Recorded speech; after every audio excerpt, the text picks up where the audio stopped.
सहनावतु सहनौ भुनक्तु सह वीर्यं करवावहै तेजस्विनावधीतमस्तु मा विद्विषावहै। ओम शांति शांति शांति। रामकृष्ण हरी। आज प्रारंभच अभंगाने होत आहे। मानकर साहेबांचे नातू शिव आणि त्यांची बहीण ओवी दोघं मिळून एक अभंग म्हणतायत। त्यांनी आधीच मला सांगितलं की आम्ही अभंग म्हणणार आहोत, तर मी मानकर साहेबांना विनंती करतो की त्यांना अभंग म्हणू द्यावा।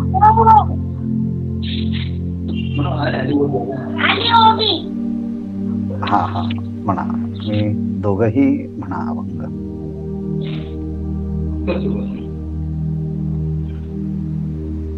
अलंकापुरी पुण्य होळी पवित्र तिथे नांदतो ज्ञान गाढा सुपुत्र तया ठविता महापुण्यराची नमस्कार माझा सद्गुरुश्री ज्ञानेश्वरांची कुंडलिकावर देव हरी विठ्ठल श्री ज्ञानदेव तुकाराम पंढरीनाथ भगवान की जय। माऊली ज्ञानेश्वर महाराज की जय। जगद्गुरु तुकाराम महाराज की जय। शांती एकनाथ महाराज की जय। देवती आला देवती आला देवती आला आला गोडे गोड जीव झाला गोडे गोड जीव झाला आला गोडे गोड जीव झाला गोडे गोड जीव झाला गोडे गोड जीव झाला। साधला हा पर्व काळ साधला हा पर्व काळ साधला हा पर्व काळ गेलांतरी सामळ गेलांतरी सामळ गेलांतरी सामळ गेलांतरी सामळ गेलांतरी सामळ गेलांतरी सामळ पाप पुण्य गेले पाप पुण्य गेले पुण्य गेले पाप पुण्य गेले एक स्नानेची कुंटले एक स्नानेची कुंटले एक स्नानेची कुंटले एक स्नानेची कुंटले एक स्नानेची कुंटले तुका म्हणे वाणी तुका म्हणे वाणी तुका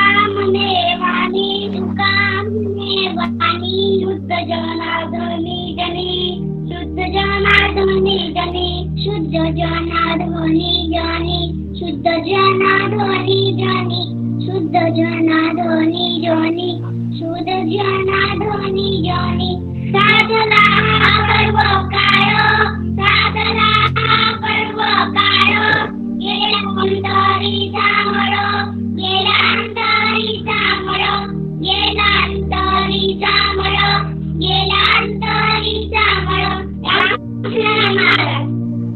रामकृष्ण हरी. शिव ओवी अतिशय छान तुम्ही अभंग म्हटलेला आहे. तुम्ही नेहमीच अभंग म्हणतात, खूप सुंदर. आणि आता तुम्ही ज्ञानेश्वरी पण ऐकत जा थोडी थोडी, जेव्हा पुढे असेल तेव्हा. आणि रोज कधी कधी नवीन अभंग म्हणून पाठ करून तुम्ही म्हणत जा. ताटीचे अभंग आता सध्या ते पाठ करत आहेत.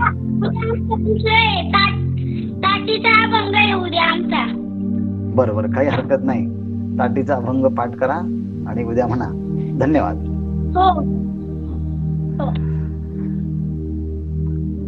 रामकृष्ण हरी.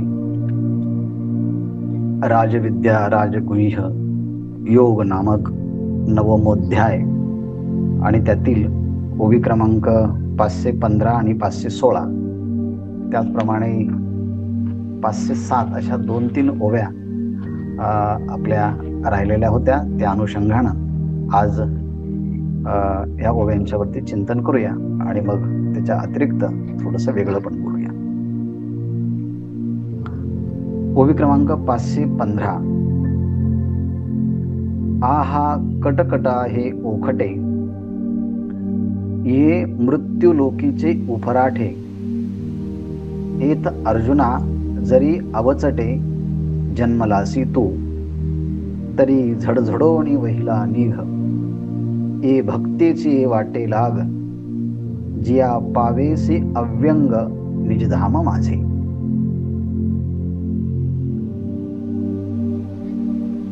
भगवान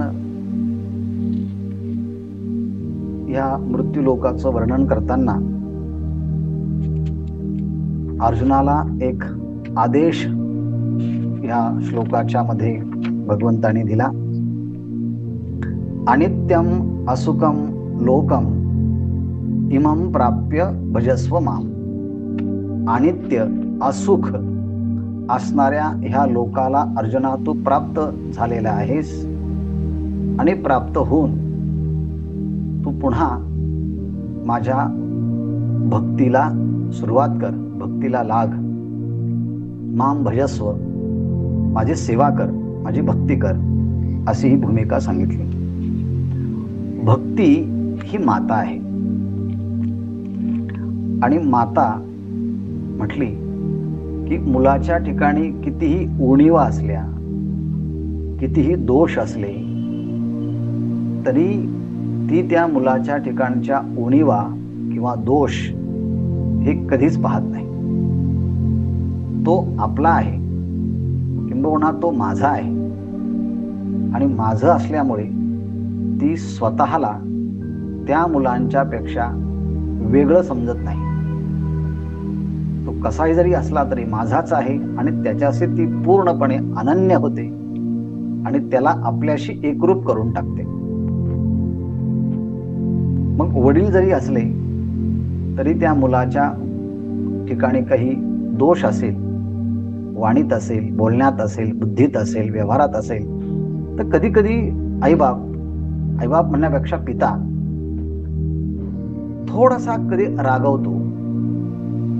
कधी कधी त्याचा आपाततः असं वाटतं की हा तिरस्कार करतो, पण तो तिरस्कार नसतो, त्याला सुधरवण्याची ती भूमिका असते. पण आई मात्र तो जसा आहे तसा स्वीकारून त्याच्यामध्ये अलगदपणे सद्गुणांची संस्थापना करून त्याला शृंगारित करण्याचा प्रयत्न करते. परंतु ही गोष्ट करताना पित्याला तेवढी जमत नाही.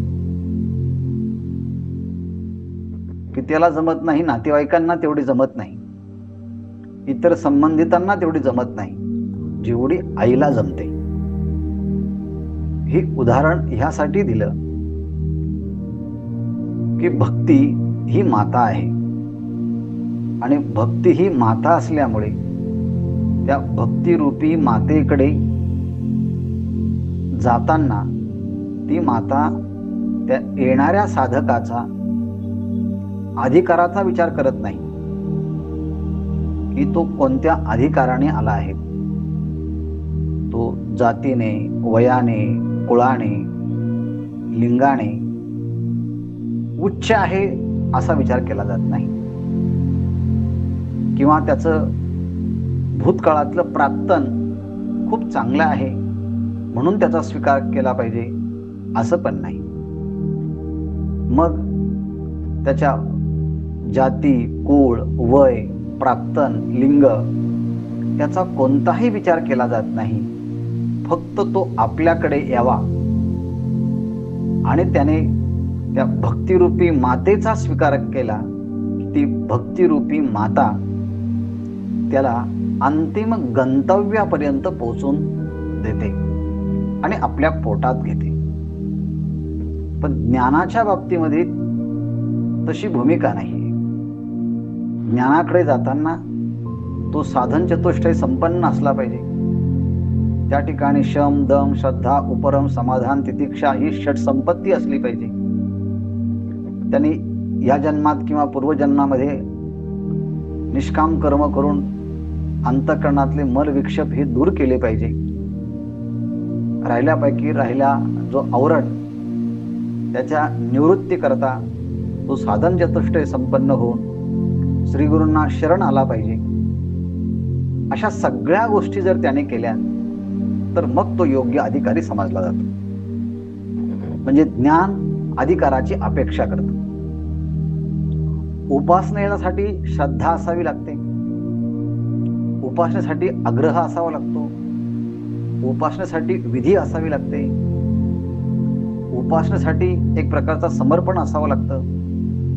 अर्थात उपासनेलाही एक अधिकारी लागतो, कर्माच्या संबंधाचाही अधिकारी लागतो, तीर्थयात्रेलाही हातपाय चांगले लागतात. योगाचा अभ्यास करायचा असेल तर सुरुवातीला शरीर चांगलं असावं लागतं. म्हणजे सगळ्या साधनांच्या मध्ये कसल्या तरी अधिकाराची अपेक्षा असते. परंतु भक्तिरूपी मातेच्याकडे जाताना ती कसलीही अपेक्षा करत नाही. सगळं काही आहे त्या भूमिकेतून तू स्वीकारते आणि म्हणून भक्तीचा अधिकार हा इतर साधनांपेक्षा वेगळा असल्यामुळे संत वाङ्मयामध्ये भक्तीला पंचम पुरुषार्थ असं म्हटलंय. भक्ती हा पंचम पुरुषार्थ आहे. घेऊन आपुले हाती रिगाला भक्तिपंथे जगा देतो असं 12व्या अध्यायामध्ये म्हटलंय. मोक्षाचा अधिकारी असा जो साधक आहे तो भक्ती ही शेवटची अवस्था आहे. आणि या मृत्यू लोकामध्ये सगळ्याच गोष्टी या अशाश्वत आहे. म्हणून या मृत्यू लोकाचं वर्णन करताना ज्ञानेश्वर महाराज म्हणतात, खेदाने आहा कटकटा हे ओखटे. ओखटे म्हणजे हे वाईट. या मृत्यू लोकाची परिस्थिती जर पाहिली, कटकटा हाय हाय हाय किती वाईट आहे. आहा हे कटकटा ओखटे, अरे रे रे रे, ही मृत्यू लोकाची स्थिती किती ओखटी आहेत म्हटले. हे मृत्यू लोकीचे उफराटे. या मृत्यू लोकामध्ये सगळं उफराट आहे, म्हणजे सगळं उलट आहे. कसं उलट आहे, कसं उफराट आहे म्हटले. जर उभा बेडूकच सापाने गिळलेला आहे, त्याने आता आपण सापाच्या पोटात गेलो आहोत याची काळजी करत त्यातून बाहेर कसं सुटू असा प्रयत्न करणं अत्यंत आवश्यक आहे. पण अर्धा सापाच्या तोंडामध्ये गेलेला बेडूक जीभ बाहेर काढून फिरणाऱ्या उडणाऱ्या त्या माशीकडे पाहतो आणि ती माशी आपल्या जिभेवरती जर बसली तर पटकन कशी गिळता येईल आणि आपल्याला आनंद कसा घेता येईल असं पाहतो. म्हणून दरदरू सापे गिळी जेता आहे उभा, की मासाळी वेटाळ्या जिभा. ही भूमिका माणसाची तर आहेतच म्हणण्यापेक्षा ती माणसाचीच आहे. आपलं आयुष्य एका बाजूला संपलेलं आहे, याची तो चिंता करत नाही, काळजी करत नाही. आणि त्यातून आवरलेल्या आयुष्यामध्ये आपल्याला हे करता येईल का, ते करता येईल का, ही संपत्ती, हे सगळे प्लॅन करता येईल का. करू नये असं नाही, करावा, पण त्याच्या मर्यादा देखील लक्षात घ्याव्यात. की आपलं आयुष्य, क्षणभंगुरता, या सगळ्या गोष्टी जर लक्षात घेतल्या की तैसे प्राणी कवना लोभा वाढविती तृष्णा, त्याप्रमाणे हे प्राणी कोणत्या लोभापायी ही तृष्णा वाढवतात. म्हणजेच मनुष्य हा बेडकाच्या स्थानी आहे, काळ हा सर्पाच्या स्थानी आहे. आणि ह्या सर्परूपी काळाने मनुष्यरूपी बेडकाला अर्धा गिळला आहे. म्हणजे त्याने त्याच्या जन्माबरोबरच त्याच्या ताब्यात या जीवाला घेतला आहे. आणि असा जीव पूर्णपणे परतंत्र असताना त्याने आयुष्यामध्ये मोठमोठे भौतिक वस्तूंच्या एकत्रीकरणाच्या योजना केल्यात. परंतु या जन्म मृत्यूच्या भवचक्रातून सुटून शास्त्राचं परोक्ष ज्ञान, श्री गुरूंची शरणापत्ती, हे सगळं करून जन्मजन्मांतरामध्ये निर्माण झालेले हे जे काही बंधाचे संस्कार आहेत हे दूर करण्यासाठी ज्ञानप्राप्तीच्या माध्यमातून अज्ञानाची निवृत्ती करण्यासाठी तो प्रयत्न करत नाही. जिथे प्रयत्न करायला पाहिजे तिथे प्रयत्न करत नाही, आणि जिथे प्रयत्न नाही करायला पाहिजे तिथे प्रयत्न करत असल्यामुळे ज्ञानेश्वर महाराज म्हणतात, कवणे लोभा तैसे प्राणी वाढविती तृष्णा. कोणत्या लोभापायी बरं ही माणसं तृष्णा वाढवतात. अरे रे रे, किती मृत्यू लोकाचं हे वाईट आहे. आहा कटकट आहे ओखटे. हे मृत्यू लोकाचे उफराटे आहेत. आणि मृत्यू लोकाचं हे वाईट असं हे म्हटले की मुलाचा जन्म झाला तेव्हापासून तो काळाच्या अधीन होऊ लागतो आहे. पण तरी देखील आईवडील वाढदिवसाच्या निमित्ताने त्याच्या गुढ्या उभारतात, त्याचं कौतुक करतात. पण त्याचं आयुष्य क्षणाक्षणाने संपत चाललं आहे याबद्दल थोडीशी सुद्धा चिंता, काळजी, विचार करत नाही. आहा कटकट आहे ओकटे. हे मृत्यू लोकांचं वाईट स्थिती नाही का बरं. किंवा मुलगा जसा वयाने दिवसेंदिवस वाढत जातो त्याचं लोक कौतुक करतात, आई वडील, घरातले सगळे मंडळी. पण आतून जर त्याचं आयुष्य संपत चाललं आहे याची त्यांना थोडीही एक खंत नसते, एक त्यांना दुःख नसतं, ते ग्लानीची नाही. आहा कटकट आहे ओखटे. खरं हे मृत्यू लोकातलं उफराटच आहे की नाही. अहो म्हटले, ज्याचं आयुष्य संपून चाललं तो आता आयुष्य कमी झालेलं आहे, त्याची बळ संपून चालले आहे, प्रज्ञा संपून चाललेली आहे. आणि तया ते नमस्कार इति पाय वडील म्हणून, आणि त्याला वडील म्हणून नमस्कार करतात. तो आता छोटा आहे का मोठा आहे. तसं जर पाहिलं तर आता तो इतरांच्या पेक्षा वय कमी झालं ना, पण तरी देखील त्याला प्राधान्य देऊन त्याला मोठेपणा दिला जातो, तोही आशीर्वाद देतो. अहो म्हटले, हे मृत्यू लोकाची सगळं हे उफराटच आहे. आहा कटकटा आहे ओखटे. आहा कटकटा ओखटे असं म्हणत असताना मृत्यू लोकातलं उफराट आणि हे वाईट स्थिती कशी आहेत म्हटले. जो ज्याचं संपूर्ण आयुष्य इतकं बहिर्मुख झालं की स्वतः अंतर्मुख होऊन मी कोण आहे याचा विचार करण्याकरता थोडाही वेळ नाही. आणि असं असताना जो बाह्य विषयांच्या मध्ये शब्द, स्पर्श, रूप, रस, गंध या विषयाच्या मध्ये तो इतका अडकलेला असतो, जो बहुव्य विषय विलास गुंफे, तो आणखी मोठमोठ्या विषयाच्या विलासामध्ये तो गुंफलेला असतो. आणि लोक मात्र त्याला म्हणतात उआईला पडिला सापे. तो म्हणती उआईला पडिला सापे. तो म्हणती, त्याला असं म्हणतात. सापे म्हणजे हा सांप्रत काळामध्ये, प्रस्तुत काळामध्ये याचा उत्कर्ष चाललेला आहे. हा अत्यंत आनंदात आहे, सुखात आहे. उलट सुखात नाही, तो अत्यंत दुःखात असताना सुद्धा लोक आपल्या फायद्याकरता तो सुखात असं म्हणतात. आहा कटकटा आहे ओखटे. खरंच हे मृत्यू लोकातलं अतिशय वाईट स्थिती आहे ना. जो अभिलाष भार दडपे त्या ते सज्ञान म्हणते. जो अभिलाषाच्या, इच्छेच्या आतून ओझ्याखाली दडपलेला असतो, अडकलेला असतो, त्याला लोक सज्ञान म्हणतात. उलट त्याची अध्यात्मामध्ये थोडी सुद्धा बुद्धी चालत नाही. बाह्य विषयांच्या मध्ये तरी तो जाणकार असला, पण अध्यात्मातल्या साधनेबद्दल त्याची थोडी जरी प्रगती व्हायला सुरुवात झाली तरी ती पुन्हा तो अडखळतो, तयार होत नाही. आणि मग अशा लोकांना सज्ञान असं म्हणतात. आहा कटकटा हे ओकटे. खरंच मृत्यू लोकातलं हे वाईट स्थिती आहे ना. आणि अशी जर ह्या मृत्यू लोकातली स्थिती असताना ऐसी जे लोकीची नांदणूक, ते तर जन्मले अति जे लोक, तयाची श्री निश्चिंतीचे कौतुक दिसत असे. अशा ठिकाणची लोकांची ही नांदणूक आहे. अशा मृत्यू लोकाच्या व्यवहारामध्ये त्यांचा सगळा काल चाललेला आहे. म्हणून जी लोकीची ऐसी नांदणूक, ज्या मृत्यू लोकांच्या मध्ये लोकांची अशी नांदणूक आहे, म्हणजे लोकांचा असा व्यवहार आहे, उलटा व्यवहार आहे, वाईट व्यवहार आहे. आणि त्या ठिकाणी जन्मलेले जे लोक आहेत त्यांनी सगळीकडची अनिश्चितता असताना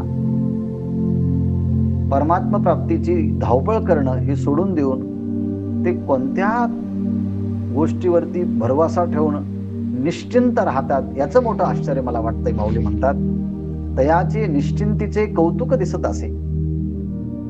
ते कोणत्या कारणाने, कोणत्या वस्तूच्या वरती पूर्णपणे भरवसा ठेवून निश्चिंत झालेले आहेत, याचं कौतुक मला वाटतं आहे.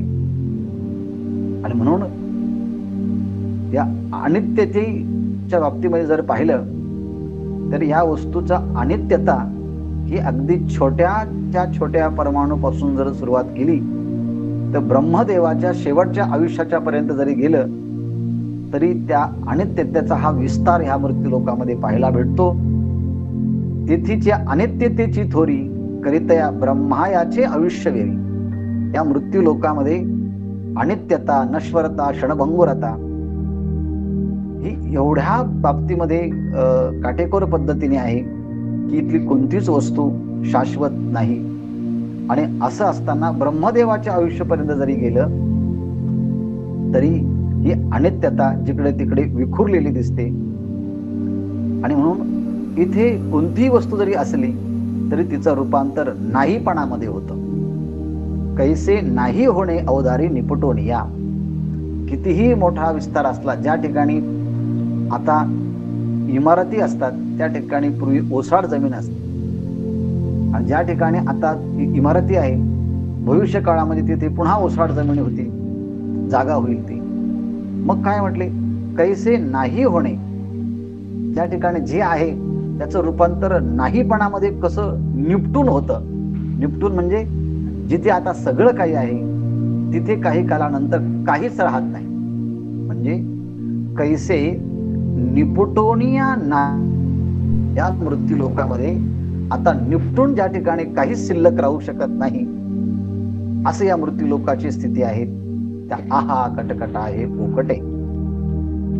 आणि मग म्हटले ह्या मृत्यू लोकाच्या बाबतीमध्ये एक वास्तवता, सत्यता सांगितली की ह्या ठिकाणी मनुष्य मृत्यूच्या समयी शेवटच्या क्षणी भगवंताचं नामचिंतन करायला पाहिजे. परंतु त्याचं कर्म आणि हा मृत्यूरूपी गंधर्व, जी गोष्ट अस्तित्वात नाही, जी गोष्ट शाश्वत नाही, नित्य नाही, अशा काल्पनिक ह्या मायावी वस्तूंच्या संबंधानं काहीतरी एखाद्या गोष्टीची चिंता लावून तो गंधर्व त्याला देतो, आणि जी गोष्ट नाही त्या संबंधाने तो चिंता करायला लागतो. नाही तया ते चिंतवी. आणि त्या चिंतनामध्ये तो जीव अडकला, तो नेई जे गंधर्वी, आणि तो गंधर्व त्याला मृत्यू लोकामध्ये घेऊन जातो. आणि कुठे घेऊन जातो त्याचा पुन्हा पत्ताच लागत नाही. गेली याची कवणे गावी शुद्धी न लगे. तो कोणत्या गावाला गेला त्याची शुद्धीच राहत नाही. आहा कटकटा हे गोकटे. खरं म्हणजे हे तर मृत्यू लोकाचं किती वाईट आहे ना, की इथे आपण राहतो आणि इथून गेल्यानंतर आपला इथे पुन्हा थोडा सुद्धा मागमूस राहत नाही किंवा कोणी तसा प्रयत्नही करत नाही. अरे बाबा, हे आमचे पूर्वज कुठे गेले असतील, आता काय करत असतील, किंबहुना ते मागे येतील की नाही असा जरी प्रयत्न करायचा गेला तर मागून परत गेल्यानंतर ज्या रस्त्याने मागे येतील अशा पाऊल वाटाचे थोडं सुद्धा चिन्ह पदचिन्ह या ठिकाणी दिसत नाही. किंबहुना ते गेल्यानंतर त्यांचा ज्या दिवशी त्यांना श्राद्ध तर्पण वर्ष श्राद्ध करायचं असतं त्यानंतर सुद्धा लोक म्हणतात की आता झालं नाही, वर्षभर केलं ना प्रत्येक महिन्याला, आता पुन्हा काय आणि वर्षाला काय करण्याची गरज आहे, झालं ना आता ते गेले, आता आपलं बघूया आपण. अर्थात त्यांच्याबद्दल पुन्हा थोडासा वेळ काढण्याची सुद्धा त्यांना गरज पडत नाही. किंबहुना त्यांच्या संबंध आठवण काढण्याकरता प्रयत्न जरी केला तर आम्ही असं व्यस्त आहोत असं म्हणतोय. म्हणजे ज्यांच्याकरता आपण सगळं काही शून्यातून विश्व निर्माण करतो त्या व्यक्तीच्यासाठी त्या घरातले लोक पुन्हा थोडा वेळ सुद्धा त्यांच्यासाठी द्यायला तयार नाहीत. आहा कटकटा आहे ओखटे मृत्यू लोकीचे उपराटे.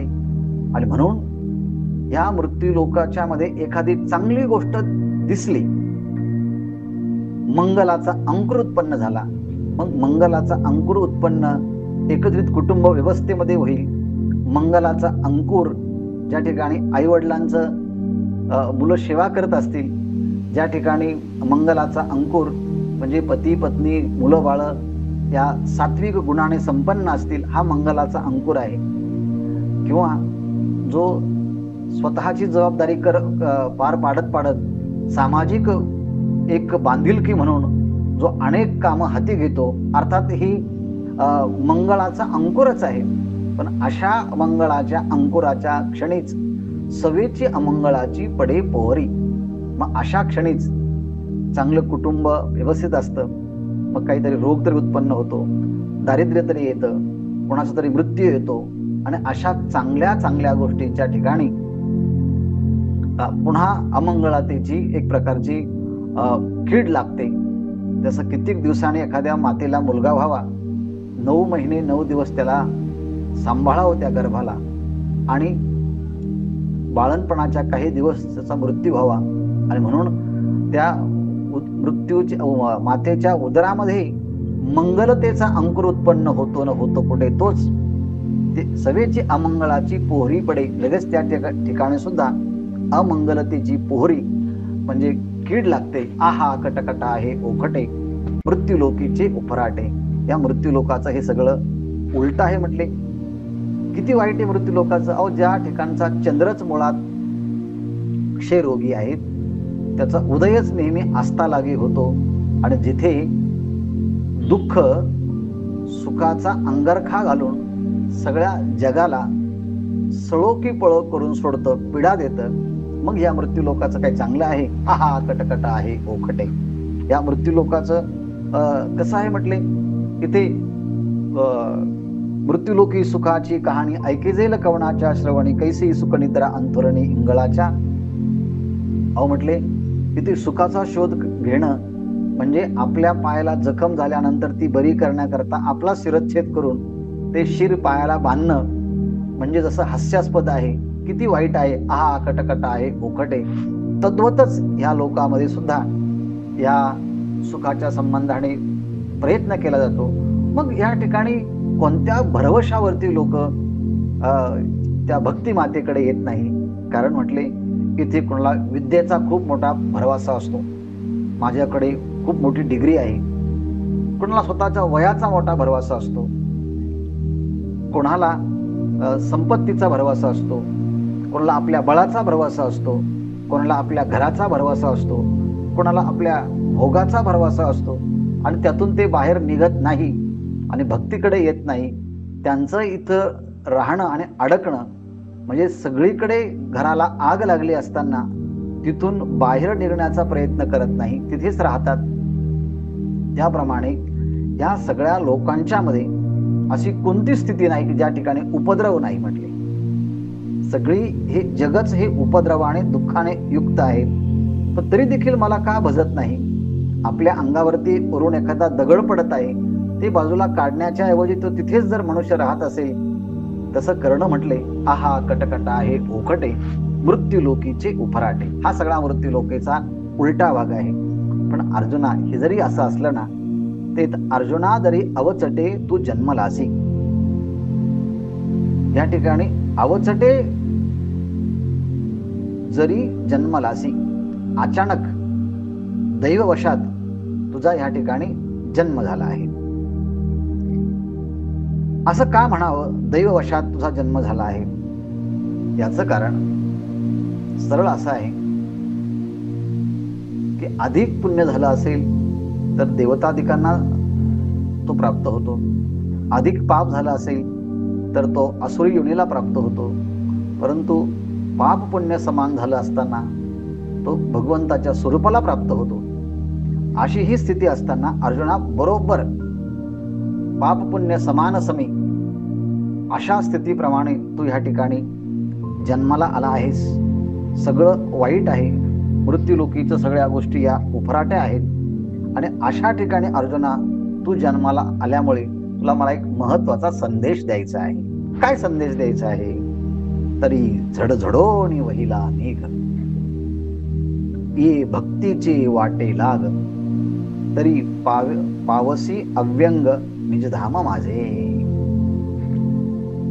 झडझडोनी, झडझडोनी शब्दाचा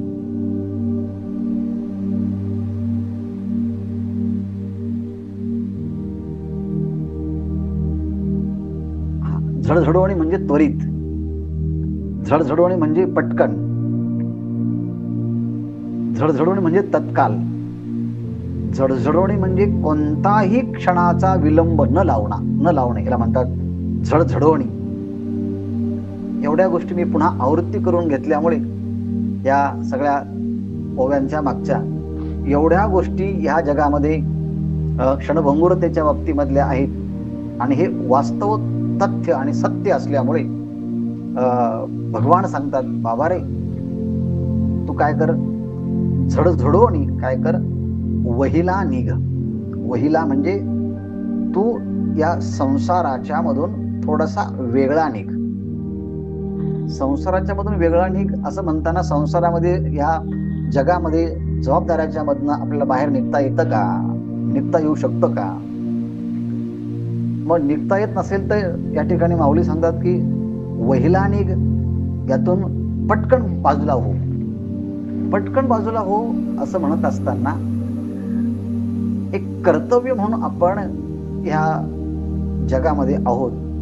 पण जे आपलं कर्तव्य आहे ते कर्तव्य पटकन पूर्ण करून आपल्या मुख्य जबाबदारी जे आहे, मुख्य कर्तव्य जे आहे, त्या कर्तव्यासाठी वेळ भेटला पाहिजे. इथे आपल्याकडे सगळे मंडळी प्रवचन ऐकतात आणि कित्येक वर्षापासून, आता महिन्यापासून हे प्रवचन चाललेलं आहे. एवढ्या कामाची व्यस्तता असताना देखील सुद्धा या ठिकाणी वेळ काढून ही मंडळी ऐकतात. पण काहींना वेळच नसतो, इतका वेळ असतो ते तासनतास नको त्यामध्ये वेळ घालवतात. पण इकडे या म्हटलं की वेळच भेटत नाही असं सांगतात. याचं कारण एक आहे, त्यामध्ये ते इतके अडकलेले आहेत, त्या गुंतागुंतीतून ते बाहेर निघण्याचाच प्रयत्न करत नाही. आणि निघण्याचा प्रयत्न केला तरी ती गुंतागुंत त्यांना पुन्हा आणखी गुंतवून टाकते. परंतु या सगळ्यातून वेळ काढून स्वतःची साधना, स्वतःचा विचार, मी कोण आहे, कुठून आलोय, कशा करता आहे, हे तर आपण अनेकदा ऐकतो. पण प्रत्यक्ष तसं इतक्या ओव्या वाचल्यानंतर या ओव्यांचा फलनिष्पत्ती भाग एकत्रित आपण जर केला तर मग खरंच माझ्या जीवनाला त्याप्रमाणे आता माझी वाटचाल खरंच सुरू झाली आहे का? मी तसाच प्रत्यक्ष तसं करतोय का? कारण हे बोलणं, ऐकणं हे सगळं थेरॉटिकल झालं आहे. प्रत्यक्ष तसं चालतो का आपण? काल आपण असं म्हटलो की संजयाने आपल्या गुरुने सांगितलेल्या ज्ञानाचा प्रभाव एवढा झाला की गुरूंचं नाव ऐकल्यानंतर माझा ह्या कार्यामध्ये त्यांनी मला नियुक्त केलं. बघा, संजयाचं काम फक्त रिपोर्टिंग करणं असं होतं, पण त्याला असं काम भेटलं की जे काम भगवंताच्या मुखातून जे शब्द बाहेर पडत होते अर्जुनाच्या साठी, ते जसेचे तसे संजयाला दिव्य अनुभूतीने त्याला ते कळत होते, समजत होते. आणि त्या जबाबदारीचा, कर्तव्याचा भाग पूर्ण करता करता इतका विलक्षण अनुभव आला की ज्याच्या करता काम सांगितलं तो धृतराष्ट्रच मुळात बाहेरूनही आंधळा आणि आतूनही आंधळा, मुक्त होण्याचा अमृताचा पाऊस आता त्या ठिकाणी झड लागली. आणि हा इथे सगळा कालावधी प्राप्त होऊन असतानाच हा शेजारच्या गावाला निघून जातो. हा किती मोठं दुर्दैव गोष्ट आहे. आणि म्हणून मला माझ्या गुरुराजांनी सांभाळ केला, माझा उद्धार केला, असं म्हणून त्यांची आठवण झाल्याबरोबर अष्टसात्विक भावाचं उधाण आलं. अंगावरती रोमांच आला, सर्व अंग थरथर कापू लागलं, मुखातनं शब्द बाहेर पडत नाही, वाणी पांगुळली जेथीची तेथ, वाणी त्या ठिकाणी पांगळी झाली, डोळ्यातनं आनंद अश्रू वाहू लागले, वाणी सद्गतीत झाली, कंठ दाटून आला आणि सर्वांगाच्या उर्मी, ज्या रोमाच्या ठिकाणी जणू काही त्या केसाच्या खालचा जो भाग आहे रोमांच, तिथे दवबिंदू निर्माण झाले आणि जणू काही त्यांनी मोत्याची एक पखरणच आपल्या अंगावरती पांघरली आहे की काय, इतके सुंदर दृश्य ज्ञानेश्वर महाराजांनी रेखाटलं. आणि पुन्हा व्यासांनी मला जे काम सांगितलं ते काम या अष्टसात्विक भावामुळे मला जर करता येत नसेल तर माझ्या गुरूंनी सांगितलेलं कर्तव्य मी प्रतिबंध येतो. म्हणून भगवान श्रीकृष्णांच्या शब्द कानावरती पडले आणि पुन्हा देह उर्मीचा वापसा त्याला प्राप्त झाला आणि पुन्हा त्या कर्तव्यामध्ये तो निष्ठात होऊ लागला, सदृढ झाला, पुन्हा तो तद्रूप झाला. याचं म्हणणंच असं आहे की कर्तव्य कर्म करत असताना सुद्धा आपण आपल्या ईश्वर प्रित्यर्थ कर्म करत राहणं आणि ते कर्म जे काही करत आहे त्या ठिकाणी ईश्वर भाव ठेवून त्यातून पटकन बाजूला येणं, जड वस्तूंच्या साठी गुंतून राहणं हे काही बरोबर नाही. म्हणून या संसारातून वेगळा निघ, म्हणजे त्यातली आसक्ती काढून टाक.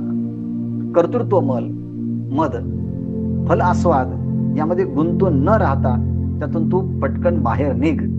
आणि खरोखरच आपण म्हटलो आहे की साधना करत असताना हळूहळू त्यातून बाहेर पडून स्वतःच्या जबाबदारीची भूमिका दुसऱ्यावरती सोपवून सुरुवातीच्या काळामध्ये अनेक ठिकाणी कीर्तन प्रवचनाला जाण्याचा योग यायचा. तेव्हा डॉक्टर साहेबांनी मला एक सल्ला दिला होता की कीर्तन प्रवचनाला तुम्ही सगळं जातातच आहात ना, मग तुम्ही आता एका ठिकाणावर राहून हे काम बसून एका ठिकाणी सगळं काम का करत नाही. आणि त्या निमित्ताने वर्षापासून हा ज्ञानेश्वरीचा उपक्रम सुरू झाला आणि अतिशय आपण छान हे ऐकत आहात. म्हणून भगवंत म्हणतात झडझडो आणि वहिला आले, ताबडतोब बाहेर निघा, या भक्तीची वाटे लाग. आणि माझी जी भक्ती आहे त्याचं कायेने, वाचेने, मनानं तुमच्या वाट्याला जे जे काही कर्म आलेले आहात ते ईश्वर प्रित्यर्थ या भूमिकेतनं करा की ते तुम्ही या भक्तीच्या वाटेला लागणार आहात. आणि असं जर केलं तर फलश्रुती काय आहे, जिया पावेसी अव्यंग निजधाम माझे. भगवंत म्हणतात जिया, ज्या भक्तीच्या द्वारे माझे निजधाम, माझं स्वतःचं राहण्याचं ठिकाण, स्वरूप, त्या स्वरूप कसं आहे म्हटले अव्यंग. अव्यंग शब्दाचा अर्थ आहे ज्या ठिकाणी कोणतंच व्यंग नाही, कोणताच दोष नाही, अशा निर्दोष असणाऱ्या या भक्तीच्या वाट्याला जर लागला तर माझ्या स्वरूपाला तो प्राप्त होशील. याकरता तुझं मन माझ्या ठिकाणी लाव, पहिल्यांदा तू माझा भक्त हो. म्हणून आपण आपल्याला नाव ठेवून घेतलं पाहिजे की मी भगवंताचा भक्त आहे. आणि जो भक्त तोच असतो जो कधी त्या भगवंतापासून विभक्त नसतो. असा विचार सतत आपल्या मनात पाहिजे, आपल्या ध्यानात पाहिजे. आणि आपल्या वाट्याला आलेलं कर्म ईश्वर प्रत्यर्थ करणं आणि सगळ्या जगाचा संकल्प निश्चयच जाळून टाकणं आणि प्रत्येक वस्तूच्या मध्ये परमात्मा आहे या भूमिकेतनं नतमस्तक होणं आणि जगामध्ये सगळ्यात मोठं गंतव्यस्थान कोणतं असेल तो परमात्मा, त्याला सगळ्यात श्रेष्ठता महत्व देणं. मत्परायणा म्हणजे मीच पर म्हणजे श्रेष्ठ, आयन माझं आयुष्याचं गंतव्यस्थान तो परमात्माच आहे असं नित्य अनुसंधान जर ठेवलं तर परमात्मा त्या भक्ताची योगक्षमाची काळजी वाहतो. मग तो किती वाईट का असेना, अपि चेत सुदुराचारो भजते मामनन्य भाग साधुरेव समंतव्य सम्यक व्यवसितो हिसाहा. मग तो कितीही पाप्यातला पापी जरी असला आणि आपल्या पूर्व प्राक्तनाच्यामुळे काही कर्माच्यामुळे आपलं जन्म ज्या ठिकाणी झाला त्या ठिकाणी काही जबाबदाऱ्या असल्या आणि त्या जबाबदाऱ्या इतक्या आहेत की आपल्याला भक्तीकडे येताना प्रतिबंध करतात, पण त्यांच्यासाठी सुद्धा भगवंत म्हणतात स्त्रियो वैश्यतता शूद्रस्ते पियांती पराम गती. असे पाप योनया असं म्हणून ज्यांचा उल्लेख केला, ती वस्तुस्थिती असताना सुद्धा ते जरी माझ्या भक्तीकडे वळाले तरी माझ्या स्वरूपाला प्राप्त होतील. आणि ज्यांनी पहिल्यापासूनच चांगल्या कुळात जन्माला येऊन पुन्हा प्रयत्नपूर्वक साधना करतात, किम पुनर्ब्राह्मणा पुण्या भक्ता राजर्षयोस्ततः, मग ते तर माझ्या स्वरूपाला प्राप्त होतीलच, यामध्ये काही विशेषता नाही. आणि म्हणून आगळं वेगळं हे भक्तीचं महात्म्य सांगून ह्या सगळ्या अध्यायाचा समारोप भगवंताने केला. आणि अतिशय हा 9वा अध्याय चांगल्या पद्धतीने आपण श्रवण मनन चिंतन करत आहात. आणि अजूनही हा अध्याय फक्त श्रवण केला, एकदा ओवी ऐकून त्याचा अर्थ कळत नाही. आपण 2दा 3दा 4दा त्या ओवीशी जितकं आपण एकरूप होऊ, अध्यायाशी जितकं एकरूप होऊ. आणि या 9व्या अध्यायाच्या मध्ये कर्माचं रहस्य सांगितलं, उपासनेचं रहस्य सांगितलं, भक्तीचं रहस्य सांगितलं, ज्ञानाचं रहस्य सांगितलं. आणि आपल्या ठिकाणचे सद्गुण अर्जुनाच्या प्रमाणे कसे होतील ही आपण भूमिका जर घेतली तर 9वा अध्याय अतिशय महत्वाचा आहे. यथामती यथा अवकाशामध्ये आपण ह्या 9व्या अध्यायाचं चिंतन केलं. आणि आता मी बोलत गेलो, तुम्ही ऐकत गेलात. आता उद्यापासून तुम्ही बोलत राहा, मी काही दिवस ऐकत राहील. आणि मी आपणास काही विषय उद्या मी देणार आहे. फक्त पथ्य आता बोलताना असं करायचं आहे की जो विषय दिलेला आहे त्या विषयाच्या सगळ्याच ओव्या जशा आहेत तशा पुन्हा सांगत जर गेलं तर खूप वेळ लागतो. तो जो विषय दिलेला असेल तो विषय काय आहे, त्यामध्ये किती ओव्या आहेत, किती दृष्टांत आहेत आणि हे दृष्टांत कोणता सिद्धांत सांगण्याकरता दिलेले आहेत. मग जर 10 दृष्टांत दिले असेल ते 10 दृष्टांत सांगायचे आणि त्यातला सिद्धांत काय आहे तो सांगायचा. आणि त्यामुळे तो मोठा जरी विषय असला तरी एका दिवसाच्या मध्ये आपल्याला 50 ओव्यांचा सार देखील आपल्याला 50-60 ओव्यांचा सार देखील आपल्याला एका अर्ध्या तासामध्ये सांगता येऊ शकेल. याकरता त्याचं कमीत कमी हे एकत्रित करून सिद्धांत कोणता आहेत आणि दृष्टांताच्या ओव्या कोणत्या आहेत हा जर भाग आपण लक्षात घेतला तर आपल्याला कमी वेळामध्ये हा सगळा विचार सांगता येईल. किंवा आणखी या संबंधाने काही विचार सांगायचा असेल तर आपण नक्कीच प्रस्तुत करा. म्हणून आज मी लवकर थांबतो. आणि या संबंधाने तुम्हाला कोणालाही डॉक्टर साहेबांच्या बरोबर बोलायचं असेल तर नक्की बोला. तोपर्यंत मी आता थांबतो आहे. प्रत्येकाला कोणकोणता विषय द्यायचा आहे मी ते ठरवून तुमच्याशी संपर्क साधून किंवा आपल्या ग्रुपवरती हे पाठवून तशी योजना मी करतो. ओम पूर्णमदः पूर्णमिदं पूर्णात् पूर्णमुदच्यते पूर्णस्य पूर्णमादाय पूर्णमेवावशिष्यते. ओम शांती शांती शांती.